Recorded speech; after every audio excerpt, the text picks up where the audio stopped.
Hello friends, welcome back to VIPS academy. నేను మీ Ashok. So ఈ video నేను ఒక అకాడమీ డైరెక్టర్లా మాట్లాడకుండా మీ ఇంటిలో ఒక మెంబర్ లాగా, మీ యొక్క వెల్ విషర్ లాగా, ఒక బ్రదర్ లాగా మాట్లాడుతున్నాను అనుకోండి. రైట్. సో రీసెంట్గా ఏబిపిఎస్సి గ్రూప్ 2 మెయిన్స్ మనకి 90,000+ మెంబర్స్ రాశారు. దాంట్లో చాలామంది ఫెయిల్ అయ్యారు. ఒక 2168 మెంబర్స్ మాత్రమే సర్టిఫికేట్ వెరిఫికేషన్కి వచ్చారు. ప్లస్ ఒక 370 మెంబర్స్ స్పోర్ట్స్ కోటాలో నుంచి వచ్చారు. రైట్. సో మీరు ఎందుకు ఫెయిల్ అయ్యారు అనే దానికి నేను కొన్ని పాయింట్స్ చెప్తాను. మీరు జెన్యున్గా, ఓకేనా, ఈ వీడియో చూసే వాళ్ళు ఎవరైతే ఉన్నారో జెన్యున్గా మీ గుండె మీద చేసుకొని కింద కమెంట్ సెక్షన్లో మీకు ఎన్ని పాయింట్స్ మ్యాచ్ అయ్యాయో మీరు కమెంట్ సెక్షన్లో కమెంట్ చేయండి. ఓకేనా? ఎస్. సో నా స్క్రీన్ షేర్ చేస్తున్నాను, చూడండి. Okay. So first of all, ఇక్కడ మీరు ఎందుకు ఫెయిల్ అయ్యారు అనడానికి నేను కొన్ని రీజన్స్ చెప్తున్నాను. నా ఫస్ట్ రీజన్ వచ్చేసి మీరు సిలబస్ సరిగ్గా కంప్లీట్ చేయలేదు. సో ఒక స్టూడెంట్కి మార్క్స్ ఎక్కడ తగ్గుతాయండి?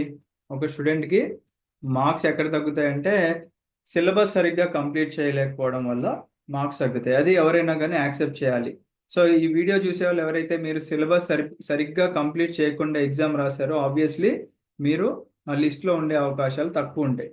అదే మీరు ఒక క్వాలిఫైయింగ్ పేపర్ లాంటి దానికి అనుకోండి, మీరు సిలబస్ సరిగ్గా కంప్లీట్ చేయకపోయినా కానీ మిగతా దాంతో మీరు నెట్కి రావచ్చు. ఫర్ ఎగ్జాంపుల్, ఇదే ఏపీఎస్సి గ్రూప్ 2 ప్రిలిమ్స్లో కొంతమంది స్టూడెంట్స్ మెంటల్ ఎబిలిటీస్ చదవకోకుండా క్లియర్ చేసినటువంటి వాళ్ళు ఉన్నారు, లేదా ఓన్లీ 3 సబ్జెక్ట్స్ పర్ఫెక్టే క్లియర్ చేసినటువంటి వాళ్ళు ఉన్నారు. బట్ అది ఎక్కడ వరకు వర్కౌట్ అవుతుందండి? మనకి కేవలం ఒక క్వాలిఫైయింగ్ ఎగ్జామినేషన్ ఉన్నంత వరకు మాత్రమే అది సెట్ అవుతుంది అనమాట. For example, APSC group 1 prelims కానీ గ్రూప్ 2 ప్రిలిమ్స్ కానీ అక్కడ వరకే సెట్ అవుతుంది. ఎప్పుడైతే మనకి ఒక ఎగ్జామ్ రాయడం వల్ల మనకి జాబ్ డిసైడ్ అవుతుంది అనుకున్న దానికి సెట్ అవ్వదు. సో మీకు ఎంతమందికి ఈ పాయింట్ కనెక్ట్ అయిందో చూడండి. Next, poor time management. So చాలా మంది చదువుతూ ఉంటారు, బట్ ప్రాపర్గా టైం మేనేజ్మెంట్ అనేది ఉండదండి. ఓకేనా? ఇష్టం వచ్చిన టైంలో చదువుతూ ఉంటారు, ఇష్టం వచ్చిన సబ్జెక్ట్ పట్టుకుంటూ ఉంటారు, లేదా అటు ఇటు టైం పాస్ చేసి ఒక ప్రాపర్ షెడ్యూల్ లేదా ప్రాపర్ టైం టేబుల్ లేకుండా ప్రిపేర్ అవుతూ ఉంటారు. అలా ప్రిపేర్ అయినా కానీ మనకి జాబ్ అనేది రాదు. అంటే ఇప్పుడు అకాడమిక్ ఎగ్జామ్స్ అనుకోండి, ఎలాగోలా ఇంటికి రావచ్చు. కాకపోతే this is a competitive exam. లక్షలాది మంది అప్లై చేస్తూ ఉంటారు, వేలల్లో ఎగ్జామ్ రాస్తారు, వందల్లో జాబ్లు వస్తాయి. సో అర్థం చేసుకోండి, లక్షల్లో అప్లికెంట్స్ ఉంటారు, ఓకేనా, వేలల్లో ఎగ్జామ్ రాస్తారు, వందల్లో పోస్టులు ఉన్నాయన్నమాట. రైట్. ఓకే. థర్డ్ది, ఈ మధ్య ప్రతి ఒక్కరికి కూడా ఒక డిస్ట్రాక్షన్, మేజర్ డిస్ట్రాక్షన్ ఏంటి అంటే ఇక్కడ సోషల్ మీడియా డిస్ట్రాక్షన్ అనమాట. చాలా మంది కూడా పొద్దున్న లేవగానే, ఓకేనా, ఫోన్ పట్టుకుంటారు, కాసేపు టైం పాస్ చేస్తారు. నేను ఒక గంట సేపు ఫోన్ యూజ్ చేసి ప్రిపరేషన్ స్టార్ట్ చేద్దాం అనుకుని, ఫర్ ఎగ్జాంపుల్ మీరు 10ంటికి ప్రిపరేషన్ స్టార్ట్ చేశారని అనుకుందాం, ఓకేనా. చిన్నగా ఒక గంట చదివారు, 11 అయింది. మీకు ఏదో ఒక డౌట్ వచ్చింది, అరే ఏదో వర్డ్కి మీనింగ్ అర్థం కాకపోవడం, లేకపోతే ఏదన్నా గూగుల్లో సెర్చ్ చేయాలని చెప్పేసి మీ ఫోన్ ఓపెన్ చేయగానే నోటిఫికేషన్స్ పైన అలా అలా కనిపిస్తాయి. మీరు అలా ఓపెన్ చేసి తర్వాత చిన్నగా ఇప్పుడు ఇన్స్టాలో ఎవరో మెసేజ్ చేస్తారు, ఏదో రీల్ షేర్ చేస్తారు, లేదా ఫేస్బుక్ యూజ్ చేసేవాళ్ళంటే ఫేస్బుక్, లేదా యూట్యూబ్ వీడియో సజెషన్ అలా వస్తే ఇక్కడ మీకు తెలియకుండానే మీరు ఒక 1 to 1.5 లేదా 2 అవర్స్ వరకు టైం అనేది వేస్ట్ చేశారు. ఓకే. ఈలోపు లంచ్ తిన్నారు. కొంతమంది లంచ్ తిన్నాక బిర్రుగా కడుపు నిండా తినే అలవాటు చాలా మందికి ఉంటుంది. తర్వాత కంటి నిండా నిద్రపోతారు అనమాట. నిద్రపోయి చిన్నగా 5ంటికి లేస్తారు. లేచిన తర్వాత ఒకవేళ ఫ్రెండ్ సర్కిల్ లేదా రూముల్లో ఉన్నారనుకోండి, బయటికి వెళ్ళి మామ ఛాయ్ తాగొద్దాంలా అంటాడు. సో ఛాయ్ తాగినోడు మామూలుగా సైలెంట్గా ఉంటాడంటే అలా బయటికి వెళ్ళిన తర్వాత అక్కడ డిస్కషన్లు పెట్టి చిన్నగా 7ంటికి వస్తాడు. 7 నుంచి మళ్ళీ 9 వరకు చదువుతాడు. మళ్ళీ తర్వాత డిన్నర్ టైం అయిపోద్ది, ఈలోపు నైట్ అయిపోద్ది, ఒక రోజంతా వేస్ట్ అయింది అనమాట. సో సోషల్ మీడియా డిస్ట్రాక్షన్స్ అనేది మనకి ఈ రోజుల్లో ఒక డేంజర్ థింగ్గా మారిందండి. మీరు ప్రిపరేషన్ టైంలో ఫోన్ ఎంత దూరం పెడితే మీకు అంత మంచిది. ఎవరైతే ముఖ్యంగా స్టడీ హాల్స్కి వెళ్ళే అలవాటు ఉన్నా, లేకపోతే సీరియస్గా ప్రిపేర్ అయ్యే ఆస్పిరెంట్స్ ఉంటే ఫోన్ ఒక పక్క రూమ్లో పెట్టేసి రండి. మీరు ఏదైతే ఒక టైం టేబుల్ వేసుకొని ఆ టైం ప్రకారం సిలబస్ కంప్లీట్ అవుతుందో అప్పుడు మాత్రమే మీ ఫోన్ మీరు యూజ్ చేయాలి. ఓకేనా? దానికి ఆల్టర్నేట్గా మీకు ఏదైనా ల్యాప్టాప్ ఉందనుకోండి, ల్యాప్టాప్ యూజ్ చేసుకోండి, లేదా ఏదైనా డౌట్స్ ఉంటే ఒక పేపర్ మీద నోట్ డౌన్ చేసుకొని వాటన్నిటిని మీరు ఒకటేసారి సెర్చ్ చేస్తే బెటర్ అనమాట. మధ్య మధ్యలో ప్రతిదానికి ఒక్కొక్కసారి సెర్చ్ చేసి టైం వేస్ట్ చేయడం కన్నా, రైట్? సో ఈ పాయింట్ ఎంతమందికి కనెక్ట్ అయిందో కింద కమెంట్ సెక్షన్లో కమెంట్ చేయండి. Next, neglecting their physical and mental health. So చాలామంది ఏం చేస్తారంటే ప్రిపరేషన్ టైంలో ఓవర్గా చదివేయడం, అంటే హెల్త్ని నెగ్లెక్ట్ చేసి, it may be your physical health or mental health, ఓకేనా, వీటిని మీరు నెగ్లెక్ట్ చేసి మీరు ఎంత ప్రిపేర్ అయినా వేస్ట్ అండి. ఈ ఎఫెక్ట్ అనేది మీకు ఫైనల్ ఎగ్జామినేషన్లో చూపిస్తూ ఉంటుంది. లేదా ఎగ్జామ్కి ఒక 1 మంత్ లేదా 20 days or 15 days or 1 week ముందు మీరు టూ మచ్ ప్రెషర్ తీసుకొని సరిగ్గా తిండి తినకపోవడం కానీ, లేకపోతే ఫిజికల్ ఎక్సర్సైజ్ లేకపోవడం కానీ, లేకపోతే మీరు సరిగ్గా మెడిటేషన్ లాంటివి చేయాలండి. అంటే మనకి ఎగ్జామ్ టైంలో పీస్ ఆఫ్ మైండ్ ఉండాలి. మీరు మీరు డైలీ చేయాల్సిన అవసరం లేదు మెడిటేషన్. మీ మనసుకి ఎప్పుడైతే ఆ మెడిటేషన్ నీడ్ ఉందో, మీ మెంటల్ హెల్త్ ఎప్పుడైతే పాడవుతుంది అని అనిపించినప్పుడు మెడిటేషన్ అనేది చేసుకోవాలన్నమాట. సో ఎగ్జామ్స్ టైంలో it is very much needed.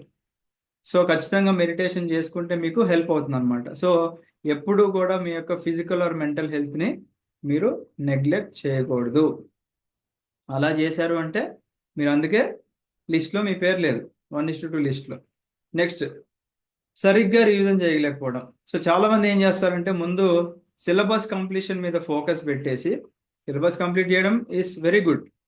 Syllabus complete చేయడం అనేది జస్ట్ ఒక 1 రీడింగ్ ఇచ్చేస్తారు, ఓకేనా. మరి 1 రీడింగ్ ఇస్తే మనకి అందరికీ గుర్తుండిపోతాయి అంటే మరి అందరూ కూడా 1 రీడింగ్ ఇస్తారు కదండి. మరి ఎందుకు మనం ఫెయిల్ అయ్యాం ఇక్కడ అంటే రివిజన్ సరిగ్గా చేయలేదు. గుర్తుపెట్టుకోండి, కాంపిటేటివ్ ఎగ్జామ్స్లో రివిజన్ ఈజ్ ద కీ. మీరు ఎన్నిసార్లు రివైజ్ చేసే టైం ఉంటుందో, రివైజ్ చేసే టైం ఎప్పుడు వస్తుంది? మీరు ప్రాపర్గా టైం మేనేజ్ చేసుకున్నప్పుడు వస్తుంది. ఏదో సిలబస్ ఉంది కదా అని చెప్పేసి మొత్తం చదువుకుంటూ వెళ్ళడం కాదండి. ఫర్ ఎగ్జాంపుల్, మీరు మీ యొక్క షెడ్యూల్ని ఒక 5 రోజులకి వేసుకున్నారనుకోండి, మండే, ట్యూస్డే, వెన్స్డే, థర్స్డే, ఫ్రైడేకి వేసుకున్నారనుకోండి, సాటర్డే రివిజన్కి పెట్టుకోండి, ఓకేనా. సాటర్డే రివిజన్ పెట్టుకొని సండే మొత్తం చిల్ అవ్వండి.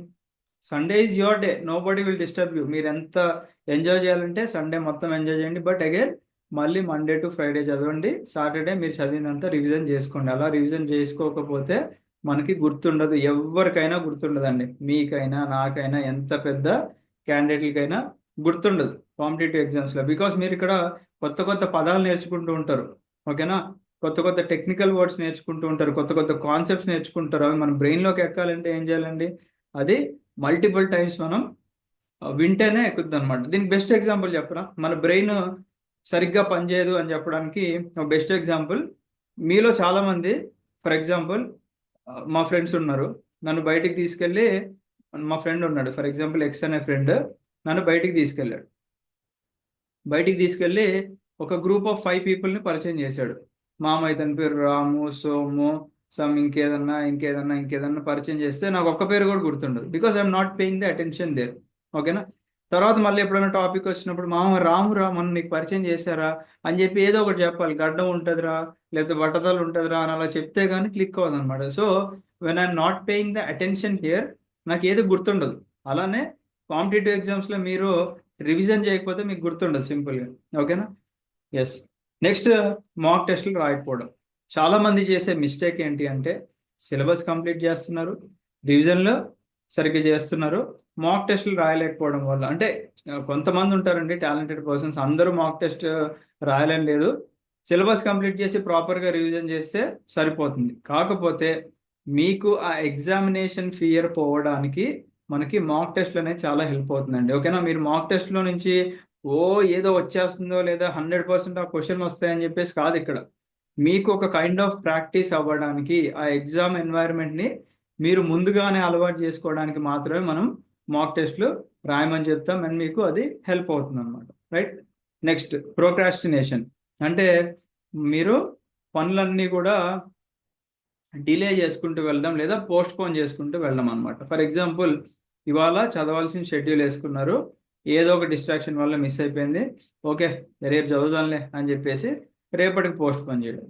మళ్ళీ రేపు అది సిలబస్ కంప్లీట్ అవ్వదు, మళ్ళీ ఎల్లుండికి పోస్ట్ పోన్ చేయడం. అలా మీ సిలబస్ ఎప్పుడు కూడా పోస్ట్ పోన్ చేసుకుంటూ వెళ్ళడమే మీరు ప్రోక్రాస్టినేషన్ అని చెప్పేసి అంటారు అనమాట. సో అలా చేస్తే ఎప్పటికీ సిలబస్ అవ్వదు అనమాట, ఓకేనా.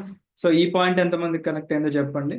Next, family or society pressure వల్ల చదవడం, ఓకేనా. మీకు ఇక్కడ చదవడం ఇష్టం లేదు, ఓకేనా. కేవలం మీ యొక్క ఫ్యామిలీ మెంబర్స్ యొక్క ప్రెషర్ వల్ల, ఓకేనా, లేదా సొసైటీ యొక్క ప్రెషర్ వల్ల మాత్రమే మీరు చదువుతున్నా అక్కడ కూడా మీరు సక్సెస్ అవ్వలేరండి. ఓకేనా? మీరు మీ అంతటిగా చదవడం నేర్చుకోండి, మీకోసం చదవండి, మీ ఫ్యామిలీ మెంబర్స్ కోసం. అంటే వాళ్ళు పడిన కష్టాలన్నింటినీ కూడా మీరు తీర్చాలి అనే ఒక బాధ్యత గల వ్యక్తిగా చదివితేనే మనం సక్సెస్ అవుతాం అనమాట. ఓకేనా? అండ్ కొన్నిసార్లు ఏమవుతుంది, టూ మచ్ ప్రెషర్ కూడా క్రియేట్ అవుతూ ఉంటుంది. ఫర్ ఎగ్జాంపుల్, ఒక అమ్మాయి లేదా అబ్బాయి ఉన్నారు, 30 years వచ్చినాయి అనుకుందాం, లేదా 27+ years వచ్చినాయి అనుకుందాం. వాళ్ళ ఇంట్లో ఒక మ్యారేజ్ ప్రెషర్ అనేది పెడుతున్నారు. సో చదువుదాం అనుకుంటే ఒక పక్క మ్యారేజ్ గుర్తొస్తూ ఉంటుంది. లేదా సొసైటీలో బయటకు వెళ్తే అరే ఏం చేస్తున్నారో ఇప్పుడు అని అడుగుతూ ఉంటారు. పెళ్ళిళ్ళకి వెళ్తే ఏం చేస్తున్నారో ఇప్పుడు అని చెప్పేసి అడుగుతూ ఉంటారు. It will create a lot of pressure. ఓకేనా? ఈ ప్రెషర్స్ ఇవన్నీ తగ్గించుకోవాలి అంటే ఏం చేయాలంటే again you have to maintain your mental and physical health. మీరు ఎవ్వరు సొసైటీలో ఎవ్వరు ఏమన్నా కానీ పట్టించుకోకుండా మీ పని మీరు చేసుకుంటూ వెళ్తే మీరు ఇక్కడ సక్సెస్ అవుతారు. Don't care about any one. ఓకేనా? ఎస్. నెక్స్ట్, కొంతమంది జాబ్ ప్లస్ స్టడీ చేసిన వాళ్ళలో చాలా మంది సక్సెస్ అవ్వలేదండి. ఓకేనా? జాబ్ ప్లస్ స్టడీ చేసిన వాళ్ళలో చాలా మంది సక్సెస్ అవ్వలేదు. సక్సెస్ ఎలా అవుతారు ఇక్కడ అంటే, జాబ్ చేసుకునే వాళ్ళందరూ కూడా మీరు ప్రిపరేషన్ ముందు నుంచి మొదలు పెట్టుకోవాలి. అంటే మీరు ఎప్పుడు కూడా నోటిఫికేషన్ పడిన తర్వాత ప్రిపేర్ అవ్వకూడదు. ఎప్పుడు నోటిఫికేషన్ అయినా రానివ్వండి, నేను ముందుగానే సిలబస్ కంప్లీట్ చేసుకుంటా అని అనుకునే వాళ్ళు జాబ్ చేసుకుంటూ చదవచ్చు అనమాట. లేదు అనుకుంటే నోటిఫికేషన్ వచ్చాక ప్రిపేర్ అవుదాం అంటే ఇటు జాబే చేయాలా, ఇటు మన సబ్జెక్ట్లే చదవాలా. ఎంత సిలబస్ ఉందండి? మరి అంత సిలబస్ కంప్లీట్ అవడానికి ఆషామాషి కాదు కదా. సో జాబ్ చేసుకుంటూ, అంటే జాబ్తో పాటు ప్రిపేర్ అయ్యే వాళ్ళు చాలా మంది ఫెయిల్ అయ్యారు, బట్ సక్సెస్ఫుల్ పీపుల్ కూడా ఉన్నారు. వన్ బెస్ట్ ఎగ్జాంపుల్ చూపిస్తాను నేను. సో మొన్ననే ఒక స్టూడెంట్ మెసేజ్ చేశారు. I just show you. So ఇది మన టెస్టిమోనియల్స్ దాంట్లో. సో ఇక్కడ చూడండి, సతీష్ అంటున్నారు, సార్ 221 మార్క్స్ వచ్చినాయి, Zone 1 BCD. మీ క్లాసెస్ చాలా మీ క్లాసెస్ చాలా స్టాండర్డ్గా ఉన్నాయి అని చెప్పేసి అన్నారు. ఇతను నెక్స్ట్ మెసేజ్ పెట్టారు మనకి, నేను ప్రైవేట్ జాబ్ చేస్తూ చదివా సార్, ఎకానమీ ఏదో భయం, బట్ లక్కీగా మీ అకాడమీ క్లాసెస్ దొరికాయి. గాయత్రి మేడం టీచింగ్, మనకి ఎకానమీ చాలా టఫ్గా వచ్చింది ఉన్న 4 సబ్జెక్ట్స్లో. సో ఎకానమీ కూడా చాలా మంది స్టూడెంట్స్ క్లియర్ చేశారు అండ్ చాలా మంది క్లియర్ చేయలేకపోయారు. లక్కీలీ మన దగ్గర గాయత్రి మేడం ఎకానమీ క్లాసెస్ అయితే చాలా బాగా హెల్ప్ అయినాయి. And there are other students కూడా, సత్యశ్రీ గారు క్లియర్ చేశారండి, అండ్ మెనీ మోర్. దీంట్లో అందరూ కూడా మనకి డాక్టర్ కార్తికేయన్ ఉన్నారు, ఎం గీతిక, అండ్ చాలా మంది ఉన్నారు. అండ్ ఇక్కడ నితిన్ అనే పర్సన్ ఉన్నారు. సో ఇదంతా కూడా మన టెస్టిమోనియల్స్ పేజ్లే అండి. ఇతనికి 218 వచ్చినాయి. సో చాలా మంది జాబ్ చేసుకుంటూ ప్రిపేర్ అయిన వాళ్ళు ఫెయిల్ అయ్యారు. ఓకేనా? గుర్తుపెట్టుకోండి, మీరు లాంగ్ టర్మ్ ప్రిపరేషన్ ఉంటేనే మీరు ఇక్కడ సక్సెస్ అవ్వగలరు. ఓకేనా? ఇప్పుడే బెస్ట్ ఎగ్జాంపుల్ కూడా చూపించా కదా, జాబ్ చేసుకుంటూ ప్రిపేర్ అయ్యే వాళ్ళకి కూడా మంచి స్కోర్సే వచ్చినాయి మనం. రైట్? నెక్స్ట్, ఇంకోటి ఏంటంటే, ప్రిపరేషన్ టైంలో ఒక మేజర్ డిస్ట్రాక్షన్ ఏంటి అంటే, ఐదర్ గర్ల్ ఫ్రెండ్ లేదా బాయ్ ఫ్రెండ్ ఉండడం.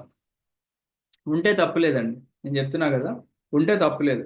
కాకపోతే వాళ్ళు మీకు ఎలా సపోర్టివ్గా ఉన్నారు అనేది మీరు చూసుకోవాలి. ఓకేనా? నేను చాలా అంటే చాలా మందిని నా ఫ్రెండ్ సర్కిల్లో చూశాను. మనకి ఒక 10 మంది ఉంటే, ఓకేనా, ఒక 8 మంది అమ్మాయిలు మనకి ఇక్కడ సపోర్టివ్గా లేరు.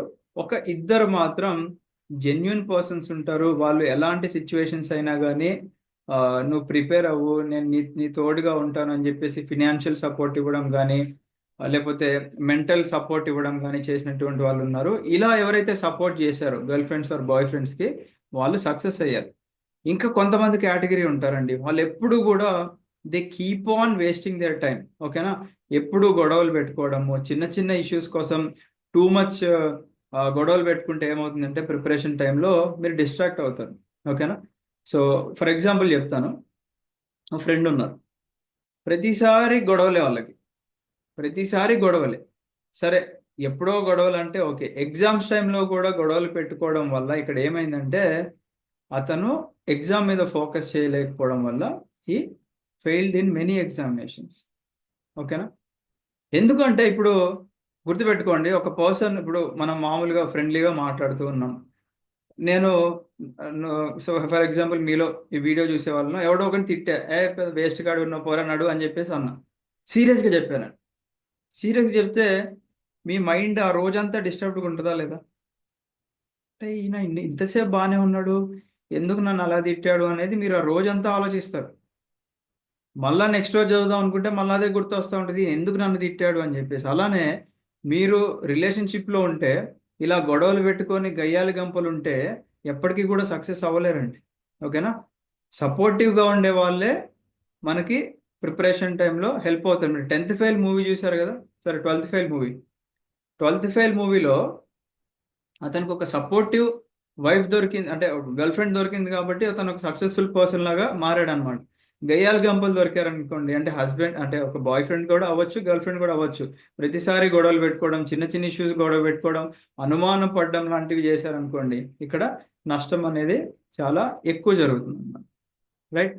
ఇంకా కొంతమంది ఉంటారు, మనకి గర్ల్ ఫ్రెండ్ బాయ్ ఫ్రెండ్ కాకుండా ఎఫ్ఐఆర్లు పెట్టుకోవడం కానీ వాటికి అడిక్ట్ అవుతారు. Drinking addiction, smoking addiction. So drinking అనేది చేయడం తప్పు అని నేను చెప్పట్లేదు. కొంతమందికి హ్యాబిట్ ఉందనుకోండి, అకేషనల్గా మీరు ఎప్పుడో ఒకసారి తాగారు అనుకుంటే ఓకే. రోజు దాన్ని ఒక యుద్ధంలాగా, ఉద్యమంలాగా, ఇక ఈవినింగ్ అయిందంటే ఇప్పుడు కొంతమంది రూముల్లో ఉంటారు ఫ్రెండ్స్ సర్కిల్, వాళ్ళు ఏం చేస్తారు, మామ రారా సిట్టింగ్ వేద్దాం అని చెప్పేసి రోజు ఎవడో ఒకటి ఇన్వెస్ట్ చేస్తాడు. ఓకేనా? వీడి దగ్గర ఒక ఎక్స్ అనే పర్సన్ దగ్గర 2000 ఉన్నాయనుకోండి, మామ దా బీర్లు తాగుదాం, కూర్చో, అయిపోయింది. తాగడం, టైం పాస్ చేయడం. నెక్స్ట్ రోజు, మామ నీ దగ్గర డబ్బులు ఉన్నాయా, ఎవరో ఒకరిని అడుగురు ఆ ఫ్రెండ్స్ని, అప్పుడు ఏం కాదు అని చెప్పేసి వీడు చెడింది కాక 10 మందిని చెడగొడతాడు అనమాట. సో అలా మళ్ళీ తాగడం, టైం పాస్ చేయడం, తాగడం, టైం పాస్ చేయడం. ఓకేనా?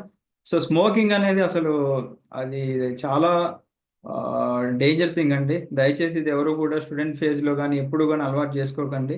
ఇది మీ యొక్క ఫిజికల్ హెల్త్కి చాలా చాలా అంటే చాలా ఎఫెక్ట్ చేస్తుంది అనమాట. ఓకేనా? సో డ్రింకింగ్ అయినా మీరు కొన్ని ఏదన్నా అకేషనల్గా అప్పుడు ఎప్పుడో ఒకసారి తాగారు అనుకుంటే ఓకే, కానీ అది కూడా మీకు హెల్తీ అనిపించే మాత్రమే. మనం సెల్ఫిష్గా ఉండాలండి ఎప్పుడు కూడా మనిషి అన్నాక.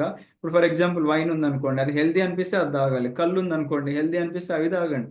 మీకు ఒకటి తాగితే నా ఆరోగ్యం పాడైపోతుంది అని తెలిసినప్పుడు కూడా మీరు ఎందుకు తాగుతారండి? అంటే ఇక్కడ ఒక ఫ్యామిలీలో ఒక ఒక మెంబర్ ఇక్కడ చనిపోయారు అనుకోండి, టూ మచ్ ఆల్కహాల్ ఎడిక్షన్ వల్ల, ఇతనిది అయిపోయింది ఇంకా చరిత్ర. సో ఇతని వల్ల వీళ్ళ పేరెంట్స్ చాలా ఎఫెక్ట్ అవుతారు.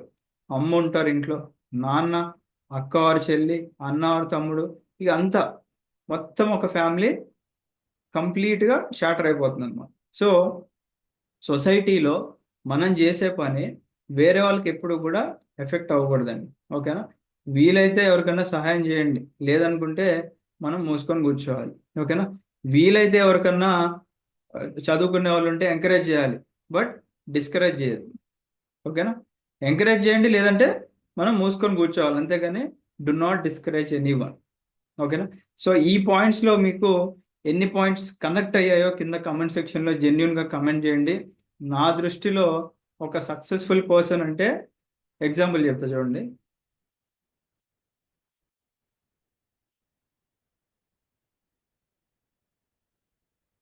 సో సక్సెస్ అనేది చాలా మందికి వస్తూ ఉంటుందండి, బట్ ఆ ఫెయిల్యూర్ రుచి చూసిన వాళ్ళు ఉంటారు చూసారా, ఆ ఫెయిల్యూర్ యొక్క రుచి చూసి ఆ ఫెయిల్యూర్ నుంచి మీరు చేసిన మిస్టేక్స్ అన్నీ కూడా మినిమైజ్ చేసుకొని బయటికి వచ్చి ఒక సక్సెస్ఫుల్ కెరియర్ని బిల్డ్ చేసుకుంటారో, నా దృష్టిలో వాళ్ళే సక్సెస్ఫుల్ పర్సన్. సో ఒక పర్సన్ సక్సెస్ అయ్యాడు అనుకోండి, జనాలందరూ వాళ్ళ చుట్టే ఉంటారు, ఈగల్లాగా తిరుగుతూ ఉంటారు. ఓకేనా? ఒక సక్సెస్ఫుల్ పర్సన్ చుట్టూ తిరుగుతూ ఉంటారు, బట్ ఒక ఫెయిల్ అయిన పర్సన్ చుట్టూ ఎవరు కూడా తిరగరు, గుర్తుపెట్టుకోండి. ఓకేనా? మీరు కాంపిటేటివ్ ఎగ్జామ్స్లో ఫెయిల్ అయ్యారు, మీరు ఎగ్జామ్ రాసేటప్పుడు అందరికి ఒక పాజిటివ్ ఒపీనియన్ ఉంటుంది, బట్ వెన్ యూ ఫెయిల్ అందరికీ కూడా మీ మీద ఒపీనియన్ పోద్ది. ఓకేనా? వాడేదో పెద్ద పీకేస్తాడు అనుకున్నాను రా, ఏమీ లేదు, ఉత్త టైం పాస్ చేసి వచ్చాడు, హైదరాబాద్ వెళ్ళో లేకపోతే ఇంకెక్కడ వైజాగ్ వెళ్ళో ఏదో పొడి చేస్తాడు అనుకున్నా అంటారు. బయట పేరెంట్స్కి వాళ్ళ రిలేటివ్స్ కానీ లేకపోతే బయట ఎక్కడ కనిపిస్తే, ఏమైందండి మీ అబ్బాయి ఎగ్జామ్ రాశాడు కదా అంటారు. వాళ్ళ ముఖం ఎక్కడ పెట్టుకోవాలండి? మా అబ్బాయి ఫెయిల్ అయ్యాడు అంటే నేను ముందే అనుకున్నాలేండి అని వెటకారంగా మాట్లాడతారు అనమాట. అవి ఎక్కడో గుచ్చుకుంటాయి మన గుండెలు. ఓకేనా? ఇలా అవ్వకుండా ఉండాలి అనుకుంటే మీరు ఒక ఫెయిల్యూర్ లాగా చూసుకోకండి. When you started believing in yourself, ఓకేనా, దెన్ మిరాకిల్స్ విల్ హ్యాపెన్. ఓకేనా? ఇప్పుడు గ్రూప్ 2లో 1:2లో లిస్ట్లో ఉన్న వాళ్ళందరూ కూడా టాలెంటెడా అంటే వాళ్ళకి లక్ అనే ఫ్యాక్టర్ కూడా కలిసి రావాలి. ఎందుకు లక్ అనే ఫ్యాక్టర్ కలిసి రావాలి అంటే, ఫర్ ఎగ్జాంపుల్ మీరు ఒక 100 క్వశ్చన్లు అటెంప్ట్ చేశారు. ఓకేనా? మీరు అటెంప్ట్ చేశారు, మీ ఫ్రెండ్ అటెంప్ట్ చేశారు. ఓకేనా? దాంట్లో 50 క్వశ్చన్స్ ఇద్దరు సేమ్ పెట్టారు. ఓకేనా?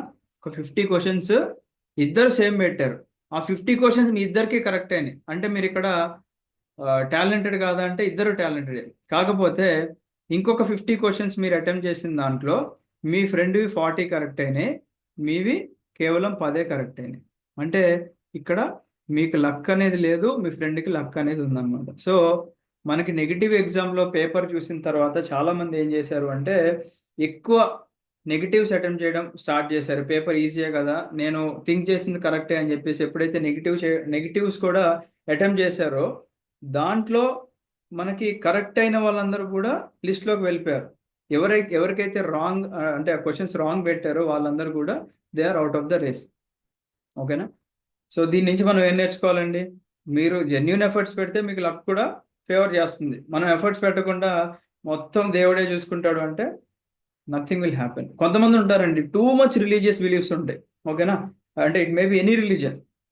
టూ మచ్ బిలీఫ్స్ పెట్టుకున్న వాళ్ళు కూడా డిసప్పాయింట్మెంట్ టూ మచ్ ఉంటుంది. ఓకేనా?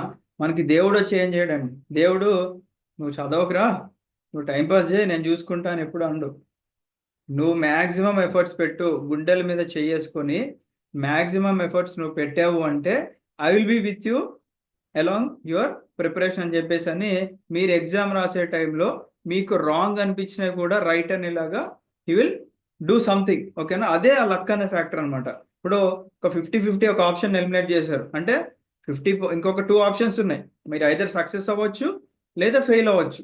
బట్ మీరు ఫెయిల్ అవుతున్నారు అంటే మీకు లక్ అనే ఫ్యాక్టర్ లేదు. ఓకేనా? సో మీరు లక్ కావాలి మీకు అనుకుంటే మీరు సీరియస్గా ప్రిపేర్ అవ్వండి. మళ్ళీ నా సిన్సియర్ సజెషన్ ఏంటి అంటే మీరు మళ్ళీ ప్రిపరేషన్ మొదలు పెట్టండి. ఓకేనా? మరి అది గ్రూప్ 2 కా గ్రూప్ 1 కా ఇవన్నీ పక్కన పెట్టేస్తే కామన్గా ఉన్న సిలబస్ అంతా కూడా ప్రిపేర్ అవ్వండి. ఫర్ ఎగ్జాంపుల్ జనరల్ స్టడీస్ అని మీరు టార్గెట్ పెట్టుకోండి. Geography, polity, economy, history, science and technology, environment ఇవన్నీ కంప్లీట్ చేయండి. ఇవి ఆల్మోస్ట్ అన్ని కాంపిటేటివ్ ఎగ్జామ్స్లో కంపల్సరీగా జిఎస్లో ఉంటాయి. ఓకేనా? మీకు ఏ నోటిఫికేషన్ వస్తే ఆ నోటిఫికేషన్ తగ్గట్టు మీరు మార్చుకోండి. ఓకేనా? లేదు సార్ ఇంకా నేను వేరే దానికి దేనికైనా వెళ్దాం అనుకుంటున్నాను అంటే ఐఎమ్ ప్లానింగ్ సంథింగ్ డిఫరెంట్. ఒక ఫ్రీ కెరియర్ గైడెన్స్ ప్రోగ్రామ్ నేను ప్లాన్ చేస్తున్నాను. మీరు మన యాప్ ఉంది కదా, మన యాప్ డౌన్లోడ్ చేసుకుంటే దాంట్లో నేను మా మా ఫ్రెండ్స్ ఎవరైతే కొంతమంది ఐటీ ఫీల్డ్లో సక్సెస్ఫుల్ పర్సన్స్ ఉన్నారు లేకపోతే ఆంటర్ప్రినర్స్గా సక్సెస్ అయ్యారో వాళ్ళతో కుదిరితే నేను ఇంటర్వ్యూలు తీసుకొని మీకు ఏ సజెస్ట్ అయితే మీరే చూజ్ చేసుకోండి. ఓకేనా? నేను ఇక్కడ ఏమి మీకు అదే యాప్ట్ అవుతుంది లేదా ఇది మీకు సూట్ అవుతుంది అని చెప్పి నేనేం చెప్పను. I try to do some videos. So మీ టాలెంట్ని బట్టి మీ స్కిల్ని బట్టి మీకు ఏది సూట్ అవుతుంది అనేది మీరు దాని నుంచి సెలెక్ట్ చేసుకొని వెళ్ళండి. బట్ గుర్తుపెట్టుకోండి, కాంపిటేటివ్ ఎగ్జామ్స్లో సక్సెస్ వస్తే ఎంతైతే ఎంజాయ్ చేస్తారో ఫెయిల్ అయినప్పుడు కూడా మీరు అంతే డిసప్పాయింట్మెంట్ ఉంటుంది. గవర్నమెంట్ జాబ్స్ అనేవి అందరికీ రావు. ఓకేనా? మనము ఇంత కష్టపడతాం, నోటిఫికేషన్ లేవు లేవు లేవు అని చెప్పేసి ఫైట్ చేస్తాం, నోటిఫికేషన్ వచ్చాక ప్రిపేర్ అవ్వం. ఇది వాస్తవం జరుగుతుంది. ఇదే అండి బయట సమాజంలో బయట బాగా ఫైట్ చేస్తాం, మనల్ని ఎక్స్క్యూజ్ చేసుకుంటూ ఉంటాం అనమాట. బయట నోటిఫికేషన్ లేనప్పుడు నోటిఫికేషన్స్ లేవండి, ఉంటే ఎరగదీసేస్తా అంటారు, నోటిఫికేషన్ వచ్చాక పొడిచేదేం లేదు, మళ్ళీ సేమ్ ఇదే రిపీట్. ఇప్పుడు నేను చెప్పిన 10 పాయింట్లు రిపీట్ అవుతూ ఉంటాయి, మళ్ళీ అగైన్ అదే అవుతుంది అనమాట. మళ్ళీ నోటిఫికేషన్ కోసం వెయిట్ చేయడం, మళ్ళీ టైం పాస్ చేయడం, మళ్ళీ బాధపడడం కొన్ని రోజులు, మళ్ళీ యథావిధిగా ఈ సైకిల్ అనేది రిపీట్ అవుతూ ఉంటుంది. కాంపిటేటివ్ ఎగ్జామ్స్ కూడా మీరు ఎక్కువ టైం పెట్టుకోకండి, హార్డ్లీ 2 to 3 years టైం పెట్టుకోండి. ఈ 2 to 3 yearsలో మీరు సక్సెస్ అవ్వట్లేదు అనుకుంటే మీరు ఎప్పటికీ సక్సెస్ అవ్వలేరు. There are people I know ఎప్పుడు 2010-11 ఆ టైం నుంచి యూపీఎస్సీ ప్రిపరేషన్లో ఉన్నవారు. ఓకేనా? బట్ సక్సెస్ అయ్యారు అంటే సక్సెస్ అవ్వకుండా ఉన్నటువంటి వాళ్ళు చాలా మంది ఉన్నారు, అండ్ చిన్న చిన్న జాబుల్లో సక్సెస్ అయినటువంటి వాళ్ళు కూడా చాలా మంది ఉన్నారు అనమాట. ఓకేనా? సో గుర్తుపెట్టుకోండి, ప్రిపరేషన్ స్టాండర్డ్స్ అనేవి మీరు ఎప్పుడు కూడా హైలోనే ఉంచుకోండి, లోలో ఎప్పుడు కూడా ఉంచుకోకండి. మీకు ఖచ్చితంగా ఒక హై స్టాండర్డ్ ఆఫ్ ప్రిపరేషనే ఇప్పుడున్న కాంపిటేటివ్ ఫీల్డ్లో మిమ్మల్ని సర్వైవ్ అయ్యేలా చేస్తుంది అనమాట. ఓకేనా? ఏదో మొన్న గ్రూప్ 2 మెయిన్స్ పేపర్ వచ్చింది కదా, ప్రతి ఎగ్జామ్ అలా వస్తుందని ఎక్స్పెక్ట్ చేయకండి. ఓకేనా? ఒక గ్రూప్ 2 మెయిన్స్ పేపర్ పక్కన పెట్టేస్తే మిగతా పేపర్లు ఎలా వచ్చినాయండి? కానిస్టేబుల్ పేపర్ ఎలా వచ్చింది, ఎస్ఐ పేపర్ ఎలా వచ్చింది, గ్రూప్ 4 పేపర్లు ఎలా వస్తున్నాయి, గ్రూప్ 2 ప్రిలిమ్స్ పేపర్ ఎలా వచ్చింది, గ్రూప్ 1 ప్రిలిమ్స్ పేపర్లు ఎలా వస్తున్నాయి, మీరు ఒకసారి చూసుకోండి. లక్ అనేది పేపర్ రూపంలో కూడా మనకి కొంతమందికి ఫేవర్ చేసింది. మీ ప్రిపరేషన్ స్టాండర్డ్స్ అనేది మీరు హైయే ఉన్నాయి. సక్సెస్ఫుల్ అండ్ ఫెయిల్యూర్ పర్సన్కి డిఫరెన్స్ ఏం లేదండి, ఇక్కడ లక్ అనే ఫ్యాక్టర్ మాత్రమే డిఫరెన్స్. అండ్ నెగ్లెక్ట్ చేసిన వాళ్ళు ఫెయిల్ అయ్యారు. బాగా ప్రిపేర్ అయ్యి ప్రాపర్ షెడ్యూల్తో వెళ్ళిన వాళ్ళు సక్సెస్ అయ్యారు. సో మీరు మీ మిస్టేక్స్ని మినిమైజ్ చేసుకుంటే మీరు కూడా సక్సెస్ అవుతారు. ఓకేనా? So believe in your self. Me time వస్తుంది, కష్టపడండి. అండ్ మీరు కూడా ఒక సక్సెస్ఫుల్ పర్సన్ లాగా నేను మీ దగ్గర నుంచి ఇంటర్వ్యూలు చేయాలని ఎక్స్పెక్ట్ చేయండి. Thank you. Have great day. జై హింద్.